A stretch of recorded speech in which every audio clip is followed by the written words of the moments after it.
Setting modem F4772. Buat kamu semua yang penasaran bagaimana caranya melakukan settingan modem F4 ZTE F4772, kamu bisa tonton video ini sampai selesai.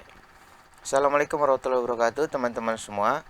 Pada kali ini kita akan coba melakukan settingan pada modem ZTE F477 versi 2 ya teman-teman ya. Nah, jadi tampilan menunya itu seperti ini teman-teman. Pertama kamu login dulu dengan IP 192.168.1.1, lalu muncul halaman seperti ini. Kamu bisa klik administrator aja teman-teman untuk settingan adminnya, seperti melakukan settingan pada WAN dan mengubah settingan lainnya. Karena kalau di user aja itu biasanya cuma ganti nama WiFi dan password WiFi. Oke, di sini kita coba masukkan dulu admin. Lalu kita klik go. Nah, nanti dia muncul menu seperti ini, teman-teman. Oke, kalau sudah muncul menu seperti ini, kita tinggal klik menunya untuk melihat isi di dalam menunya. Contoh seperti ini, teman-teman. Kita klik status. Nah, pada menu status ini kita diberikan submenu, beberapa submenu seperti ini. Di one side untuk cek IP yang didapatkan atau IP1 yang didapatkan. Lalu uplink information, ini mengecek redamannya berapa. Dan untuk di menu status ini biasanya kita cuman mengambil data dari one side-nya aja teman-teman. Yang lainnya jarang kita perhatikan dan jarang kita gunakan. Nah, untuk panduan saat ini kita cuman fokus ke one side-nya aja. Lalu untuk settingan WiFi itu nanti di sini teman-teman. Di di WLAN ini untuk nyeting nama WiFi dan passwordnya. Sementara kalau untuk WAN-nya kita di bagian menu uplink ini. WAN connection seperti biasa ini diisi PPOE. Connection namanya biarin aja. DHCP service ini di checklist keduanya teman-teman. Lalu di username dan password ini bisa kita isi teman-teman. Ini PPOE nya sesuaikan dengan script yang diberikan oleh Mikrotik.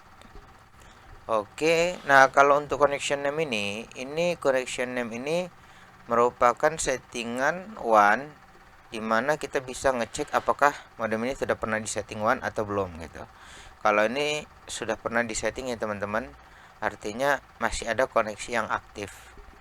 Lalu kita masuk ke bagian WLAN teman-teman ya, bagian WLAN teman-teman. Di bagian WLAN ini untuk setting nama WiFi dan passwordnya. Oke.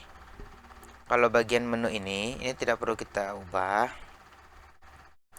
Terkecuali kamu ada mau mengubah sedikit beberapa tampilan ataupun fungsinya. Contoh seperti ini. Channel bandwidth-nya kita bikin otomatis, ataupun wireless channelnya kita ubah, dan beacon gapnya dia transmit powernya kita rubah ke lebih kecil. Itu sih tergantung keinginan kamu teman-teman. Lalu kita masuk ke SSID setting ini, dimana di SSID setting ini kita bisa melakukan pengubahan password seperti ini. Contoh ada kali ini kita akan merubah password pelanggan kita yang komplain ya teman-teman. Coba kita tes dulu. Jadi tadi katanya pelanggan ini komplainnya internetnya itu tidak bisa karena dia baru mengganti password WiFi-nya. Nah, ini kita ganti aja teman-teman ya. Afifa 1994, mode algoritma encryption-nya AES aja teman-teman. Kalau sudah kita klik submit. dan sudah berhasil ya teman-teman.